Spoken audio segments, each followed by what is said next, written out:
দুর্গাপুর মহকুমা আদালত চত্বরে রাজনৈতিক উত্তেজনা। অভিযোগ অনুযায়ী তৃণমূলের ব্লক সভাপতি রাজীব ঘোষকে আদালতে তোলার সময় বিজেপি কর্মী সমর্থকরা জুতো দেখিয়ে চোর চোর স্লোগান দেন।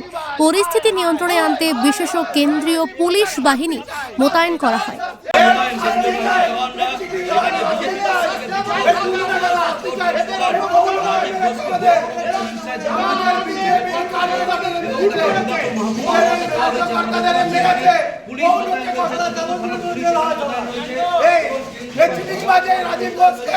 রাজীব ঘোষকে সাজা দিতে হবে। রাজীব ঘোষের সাজা চাই আমরা। ছেলে করেছে চিটিংবাজ রাজীব ঘোষকে ছেড়ে বেড়া বহু কার্যকর্তাদের আমাদের মেরেছে, আমাদের বহু কার্যকর্তাদের মেরেছে, গুলি চালিয়েছে। এই চিটিংবাজ রাজীব ঘোষকে ছেলে বেড়াতে হবে, ছেলে সাজা চাই।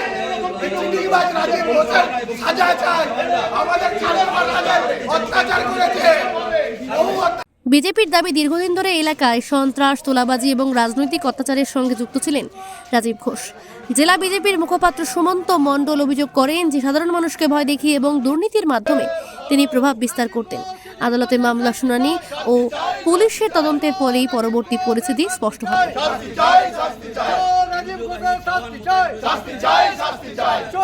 চোর চোর এই জন্যই স্লোগান দিচ্ছিলাম যে এই চিটিংবাজ এই রাজীব ঘোষ আমাদের ভারতীয় জনতা পার্টির বহু কার্যকর্তাকে ঘরছাড়া করেছে, বহু কার্যকর্তার উপরে অত্যাচার করেছে, ক্রমাগত বহু মানুষকে এই অত্যাচার করেছে বিগত 5-7 বছর ধরে।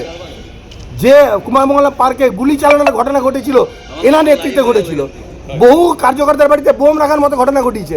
আর যেখানে সন্ত্রাস সেখানে রাজীব ঘোষের নাম এসছে।